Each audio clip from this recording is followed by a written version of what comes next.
Bismillahirrahmanirrahim. Alhamdulillahi rabbil alamin. Wa bihi nasta'inu ala umuri dunya waddin.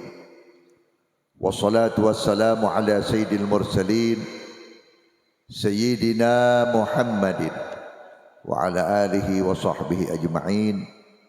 Allahumma salli ala nuril anwar wa siril asrar wa tiryakil aghyar wa miftahi babil yasar Sayyidina Muhammadin al-Mukhtar wa alihi al-adhar wa ashabil akhyar adada ni'amillahi wa ifdalih.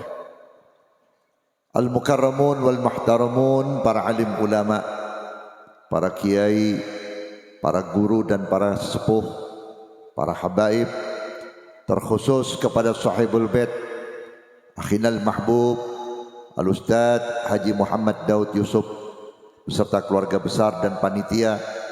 Tidak terlupakan kepada guru-guru kita, pimpinan Majlis Da'wah Al-Adni Al-Mukarram Wal-Muhtaram Al-Ustadz Muhammad, Wakil Ketua Al-Ustadz Hendi, dan segenap pengurus wilayah. Di antaranya di sini ada Ustadz Irwan Sa'asadullah, Al-Ustadz Sobur, dan para asatid yang lainnya yang tidak saya sebutkan namanya satu persatu, mudah-mudahan dimuliakan oleh Allah Subhanahu wa taala. Saudara-saudara hadirin, tadi sudah banyak ilmu yang sangat berharga yang disampaikan oleh Habib Syekh Al-Idrus, Al-Ustadz Ismail Abdul Razak, yang sangat tinggi tingkatannya. Intinya apa, saudara-saudara? Intinya kita harus mengamalkan. Sering kita mendengar orang baca ayat wa ma arsalnaka illa rahmatan lil alamin. Sesungguhnya engkau ya Muhammad tidak kami utus melainkan untuk membawa rahmat.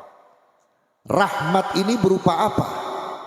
Rahmat ini berupa kenikmatan, berupa kesehatan, berupa kemakmuran, berupa kesejahteraan, berupa keamanan, berupa kesenangan.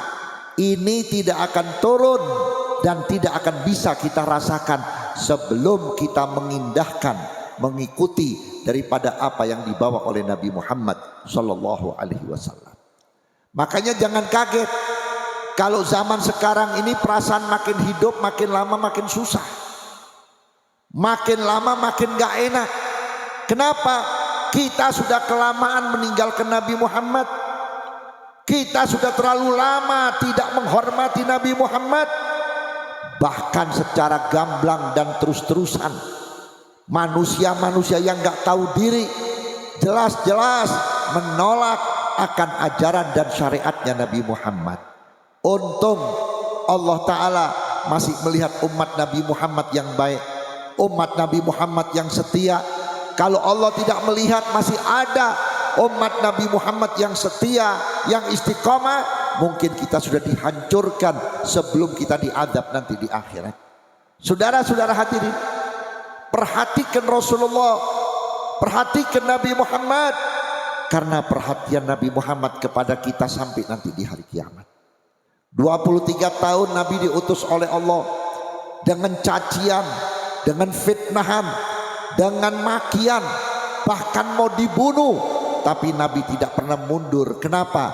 Yang dipikirkan oleh Nabi, bagaimana umatku yang ada sekarang maupun yang akan datang menjadi umat yang selamat, kenal Tuhannya yaitu Allah, kenal agamanya yaitu Islam, kenal kitabnya yaitu Al-Quran, dan bisa berakhlak mulia.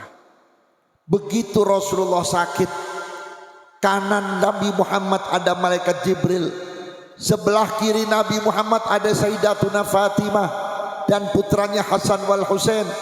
Kemudian di depan Nabi Muhammad malaikat Israel, di sampingnya lagi sahabat Nabi yang disebut Khulafaur Rasyidin. Ketika Israel datang memberi salam kepada Nabi Muhammad, begitu salamnya dijawab, Nabi bertanya, ya Israel, datangmu kemari untuk apa?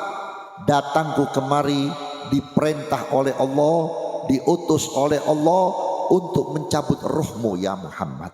Itu kalau kau restui, itu kalau kau izinkan. Dijawab oleh Nabi, kalau memang ini kemauan Allah, cabut aku punya nyawa, Aku kepengen ketemu dengan Allah Subhanahu wa ta'ala. Aku sudah rindu ingin bertemu dengan Allah Subhanahu wa ta'ala. Begitu dicabut ruhnya atau nyawanya, sampai di dengkul atau di lutut, Nabi berkata kepada malaikat Israel, ya Israel, tolong berhenti sejenak. Saya nggak kuat merasakan perih dan sakitnya dicabut nyawa. Kemudian malaikat Jibril di sebelah kanan Nabi berteriak, ya Habibar Rahman, hai kekasih Allah yang maha penyayang, ini yang paling halus, ini yang paling ringan, ini yang paling pelan. Kaget Rasulullah, kalau yang paling ringan saya nggak kuat, kalau yang paling halus saya nggak kuat, wa kaifa bi ummati, bagaimana dengan umatku yang belum tentu meninggalnya sudah tobat, yang belum tentu meninggalnya sudah sholat, yang belum tentu meninggalnya sudah minta maaf kepada ibu bapak, yang belum tentu meninggalnya sudah melunasi hutang piutangnya. Pasti umatku akan merasakan rasa kesakitan yang luar biasa.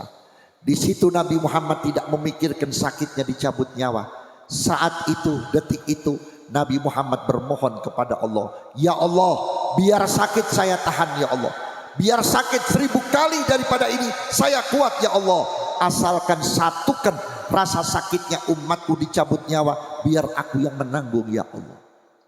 Di mana ada manusia yang peduli kepada kita seperti Nabi Muhammad? Di dunia dibelain gak makan, di dunia dibelain hidupnya susah, di dunia dibelain nangis mendoakan umatnya siang dan malam. Di saat sakaratul maut, sakitnya ditutup oleh harapan supaya umatnya tidak sakit dicabut nyawa. Ketika Nabi Muhammad berada di alam barzah atau di alam kubur, tiap hari Senin dan Kamis Nabi Muhammad masih melihat kita, peduli kepada kita. Ketika Nabi mendapat perintah, kabar dari malaikat yang membawa catatan amal perbuatan kita, kalau Nabi melihat amal kita baik, Nabi bersyukur, Nabi menangis berterima kasih kepada Allah karena Allah berikan taufik hidayah kepada umatnya sehingga umatnya mau berbuat baik. Tapi kalau Nabi Muhammad mendapat berita tentang kejelekan amal perbuatan umatnya, Nabi menangis, ya Rab, ampuni umatku, jangan kau lihat umatku lemah, umatku dhaif, tidak mampu melawan setan, tidak mampu melawan hawa nafsu. Lihatlah aku, kalau engkau cinta kepada aku ya Allah, ampuni umatku karena aku ya Allah. Pantas tadi yang dikatakan oleh Ustadz Ismail Abdul Razak, permintaan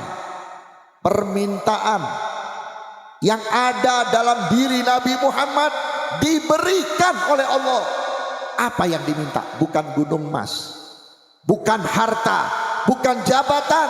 Ya Allah, saya tidak ridho umatku masuk neraka. Sekarang apa balasan kita kepada Nabi Muhammad? Apa yang antum berikan kepada Nabi Muhammad? Ini hari miladnya Rasulullah. Apa ada ibu-ibu bawa kado untuk Nabi Muhammad? Apa ada bapak-bapak dan saudara jamaah kita yang bawa kado untuk Nabi Muhammad? Nabi Muhammad tidak butuh kado. Nabi Muhammad gak butuh baju baru. Nabi Muhammad gak perlu kue tar. Nabi Muhammad butuh satu. Ingat apa yang diajarkan oleh Nabi Muhammad. Ayo kita berikan hadiah kepada Nabi Muhammad. Ayo kita berikan kado kepada Nabi Muhammad dengan membaca sholawat 10 kali. Dengan nawaitu saya hadiahkan untuk Nabi Muhammad, karena satu sholawat menyenangkan hati Nabi Muhammad di kubur. Nabi Muhammad senang, Allah senang. Apa yang kita minta dikabulkan oleh Allah Subhanahu wa ta'ala. Mari kita bersolawat pada Nabi Muhammad. Allahumma salli ala Sayyidina Muhammad wa ala ali Sayyidina Muhammad.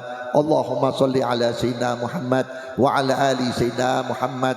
Allahumma salli ala Sayyidina Muhammad wa ala ali Sayyidina Muhammad. Allahumma salli ala Sayyidina Muhammad wa ala ali Sayyidina Muhammad. Allahumma salli ala Sayyidina Muhammad wa ala ali Sayyidina Muhammad.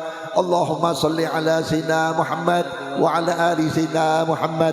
Allahumma salli ala Sayyidina Muhammad wa ala ali Sayyidina Muhammad. Allahumma salli ala Sayyidina Muhammad wa ala ali Sayyidina Muhammad. Allahumma salli ala Sayyidina Muhammad wa ala ali Sayyidina Muhammad.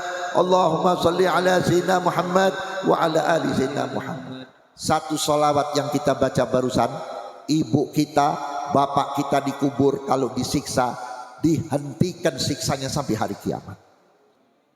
Berapa kali kita baca hari ini? 10 kali banyaknya orang ini, insya Allah ahli kubur di wilayah ini maupun di wilayah lain dihentikan adabnya oleh Allah Subhanahu wa ta'ala. Apalagi kita yang membacanya, insya Allah terbebas dari api neraka, terbebas dari adab kubur, terbebas dari rasa perih ketika dicabut nyawa, dan insya Allah husnul khatimah. Saudara-saudara, maulid di tempat guru kita Ustadz Haji Muhammad Daud sudah berjalan tahunan. Ini contoh buat kita. Kalau maulid dibuat atau dirayakan dengan ikhlas lillahi ta'ala karena Allah dan Nabi Muhammad, ini maulid dapat ridhonya Rasulullah. Setiap maulid yang ada ridhonya Rasulullah, tidak setahun, tidak 2 tahun, tapi tiap tahun. Tiap tahun diberi rezeki mengadakan maulid, tiap tahun diberi kesehatan mengadakan maulid. Kenapa? Berarti tempat ini setiap tahun didatangi oleh Nabi Muhammad, diinjak oleh Nabi Muhammad, dihadiri oleh Nabi Muhammad. Insya Allah hadirnya Nabi Muhammad mengamankan wilayah ini daripada balak dan fitnah, insya Allah. Dan kita doakan sahibul bait yang setiap tahun berpikir bagaimana untuk merayakan, menyenangkan ketika lahirnya Nabi Muhammad. Allah muliakan dia beserta keluarganya, Allah muliakan dia bersama istrinya, Allah kabulkan hajatnya, Allah tinggikan derajatnya, Allah berikan rezeki yang banyak, dimajukan usahanya. Insya Allah kita yang hadir insya Allah tidak keluar dari tempat ini melainkan semua yang kita minta dikabulkan oleh Allah Subhanahu wa ta'ala, baik urusan duniawi maupun urusan ukhrawi. Kurang dan lebihnya mohon maaf. Assalamualaikum warahmatullahi wabarakatuh.